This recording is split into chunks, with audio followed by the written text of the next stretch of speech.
Welcome to today's webinar on our SeedFast series on the process and key milestones of a financing round. This is already our 7th session in our series designed to help startup founders to become investment ready. So far, we walked you through the key steps of a financing round, explored the different types of capital increases, and discussed both the term sheet and the legal due diligence. In the last 2 sessions, we talked about the investment agreement and the shareholders agreement. Today, we turn to the closing of your round and the question, how do you prepare your closing of the financing round? Dominic from Consento will guide us through the key considerations when preparing for closing and finalizing a financing round. The slides and recordings of all webinars in this series are published on the LinkedIn pages of Consento and Lex Futura and also made available on the SeedFast website. So it's worth following these pages and checking in regularly. If you follow Consento and Lex Futura on LinkedIn, you'll also receive occasional updates and tips to support you in your journey as a startup founder. And with that, Dominic, let's get started. The floor is yours. Thank you very much for the introduction and also a warm welcome from my side. Well, as Alain has mentioned in the introduction, we're working towards the closing of our financing round, and therefore we need to prepare certain documents. Well, the documents we need to prepare depend a lot, first of all, on the form of the contribution of the new capital, so whether it was a cash contribution or an offset contribution. Offset contribution means that you convert convertible loans into shares. So this is one criteria for the documentation you need. And then the closing of a financing round consists of a resolution by the shareholders. That's the general meeting resolution. And then what's also very important, necessary, is the resolution by the board of the directors. In both meetings, a notary will be present and will certify the resolution, and also in advance to that, control and check the documents as well as the data that you prepared. And therefore, it's very important that you have a clear opinion on what you need to prepare and that you do this in a very high quality. Well, let's take first a look at the documents and the data you need to prepare in case of a cash contribution. You need a cap table and a list of financing commitments from your new investors. So it's important to have that data by every single individual. Then we need all the subscription forms that you have collected. So we also looked at this in one of the prior sessions. All the new investors need to commit themselves formally, legally binding in a subscription form. You need to have all those subscription forms in original, signed either by wet ink or with qualified electronic signatures by all of your investors. And the notary needs to have those subscription forms way ahead of the meeting so he can control it. This is actually an aspect of the BOD resolutions of the board of the directors. And then for cash contribution, it's very important that you have a capital contribution account with a Swiss bank. You need to also open this way in advance of the BOD meeting that certifies that resolution. Plan in enough time. So to open a capital contribution account usually takes you, I would say, a week up to 10 days. And then the bank also needs to provide you with a statement of all payment made. So this is something that you have to plan way ahead of the actual closing of the financing round. Then, if you do not receive cash contribution, but convert convertible loans into equity, you need different information that you also need to prepare for those 2 meetings. First of all, that's a list of the convertible loans. So you usually have several convertible loan agreements. You need to summarize them in a list that gives you a good overview of all the loans that you received with the lenders and their personal data. Then what's the equivalent, so to say, to the subscription forms in the cash contribution case is the set of declarations, including the subscription forms. Also, they need to be formally signed and legally correctly signed, either with wet ink or with a qualified electronic signature.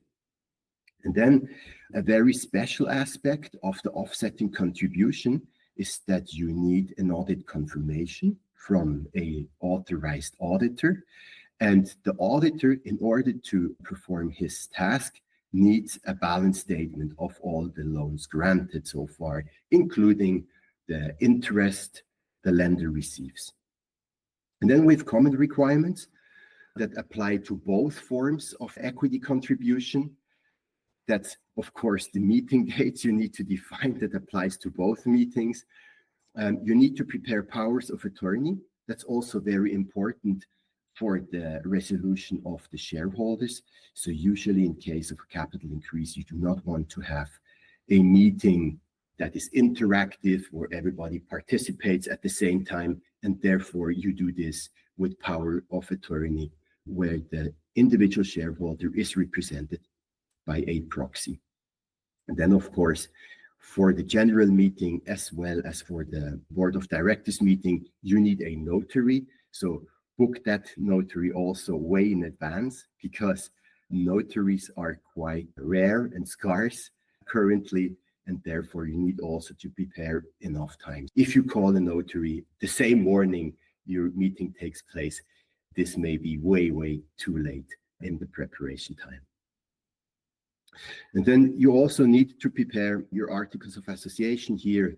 Watch out that you work on the latest version of your article of association, the ones that are registered with the commercial register.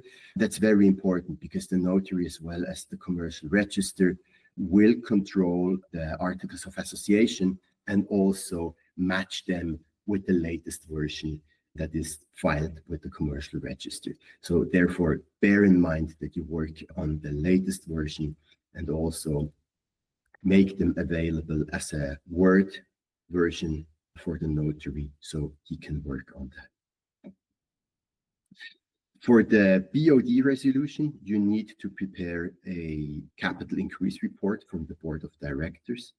That's also very important because it includes all the detailed information on the authorization you received from the shareholders to increase the capital, but then also all the specific information of the capital increase itself. So who contributed to it, who are the new investors, to what price they subscribe to the new shares, how many shares they subscribe to individually, but also in total, etc., etc., etc. So preparing this report also requires a lot of time and respective preparation. Then you need various declarations from the board of directors. So these are about 2 or 3 declarations, including the Lex Collett Friedrich declaration, your declaration regarding the capital increase report of the board of directors, etc., etc. And then you need also to prepare the registration form for the commercial register.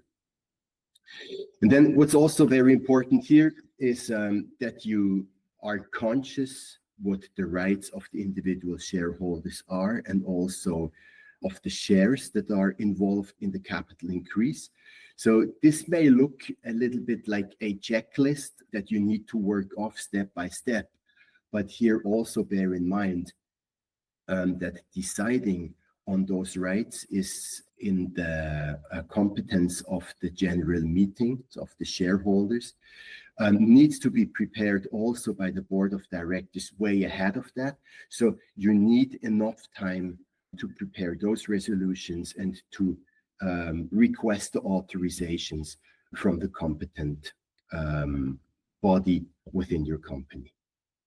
This includes questions like preferential rights of the new shares, the dividend entitlement of the new shares, then preemption rights of existing shareholders. So this is the question on whether do they want to subscribe? Are they allowed to subscribe to new shares, or do they want to waive those rights to the benefit of new investors?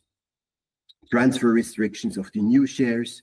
You also need to have a clear idea on whether everybody can buy those shares or if you have a restriction on that.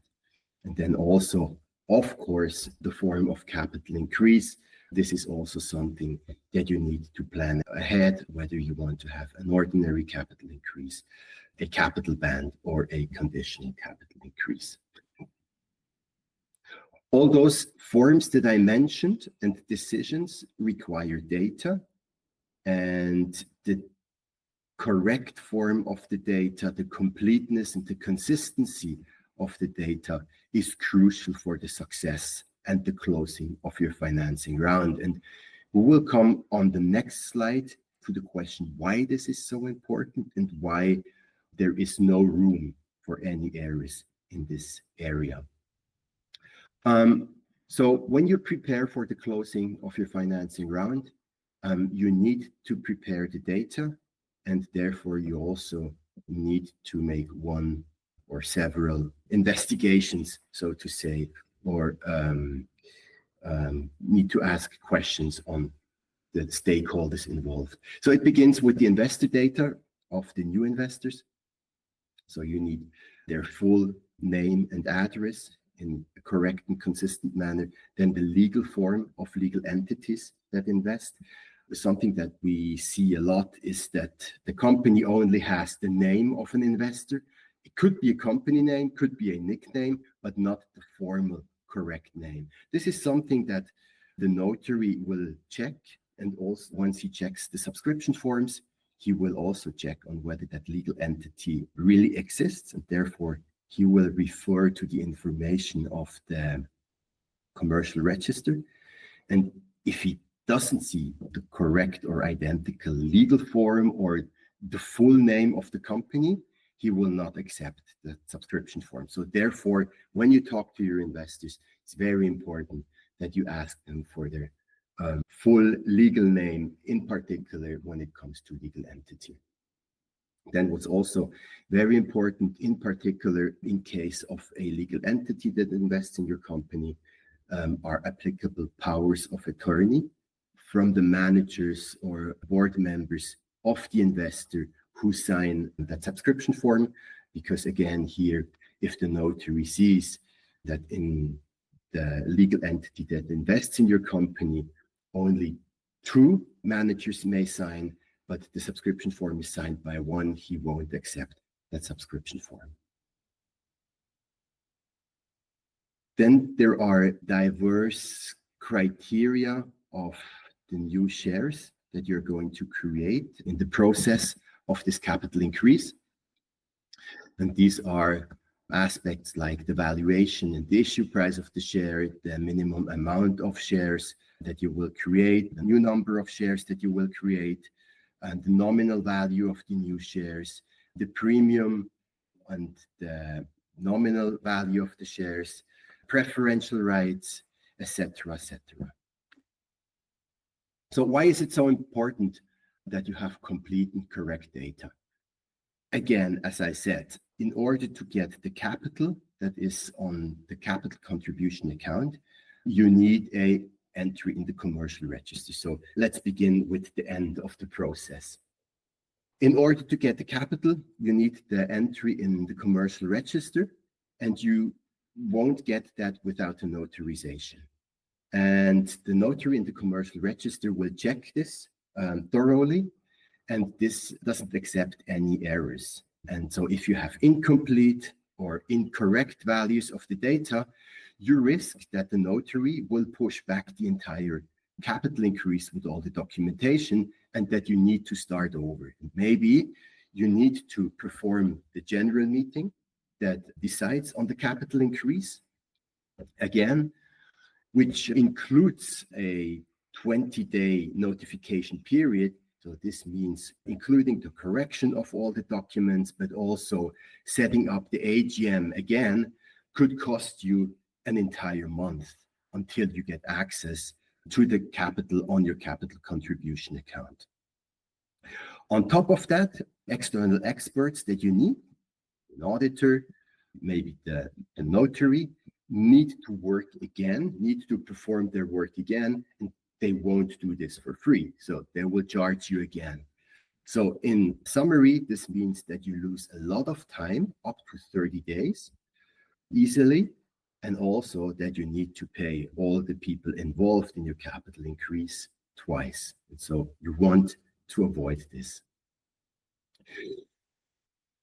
Well, what is the conclusion? Many of these data and also the documents that you need are very standardized, and standardized data and documents can be easily completed automatically.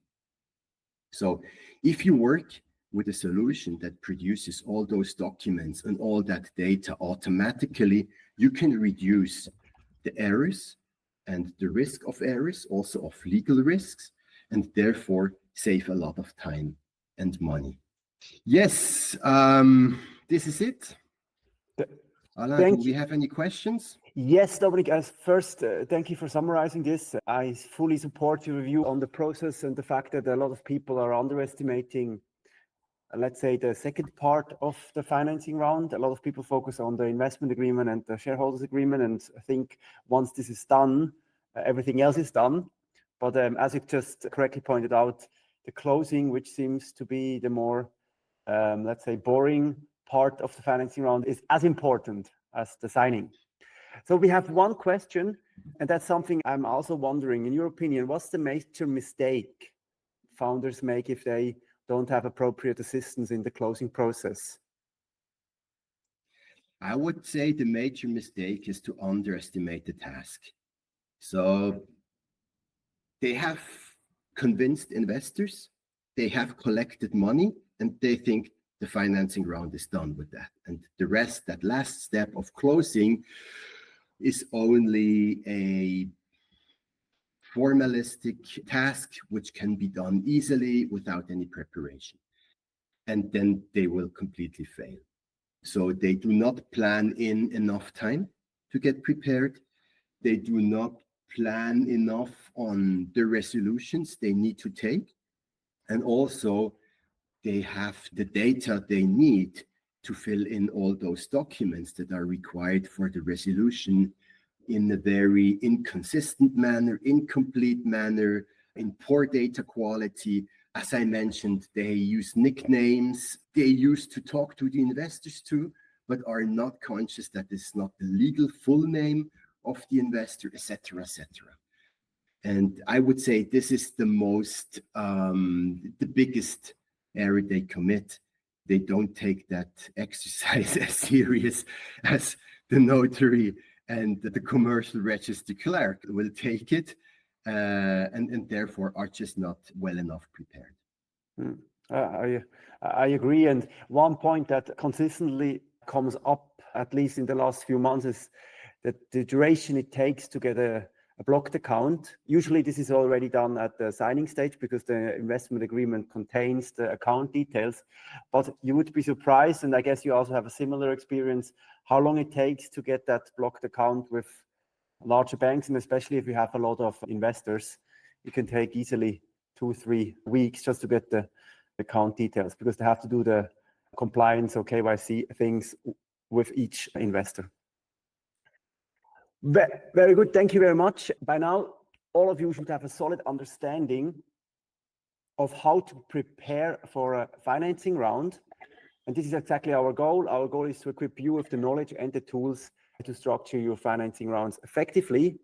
Our next webinar is about the fact of how to, basically not how to, but what decisions or resolutions the board of directors and the general meeting have to reach. This is going to be our next webinar. Dominic, do we have the date on? That's in 2 weeks, isn't it? Yes, on the 2nd of July, again at 11 a.m. We hope to see a lot of you back then and wish you all the best for in the meantime. Bye, Dominic. Talk to you soon. Thank you very much. Bye-bye.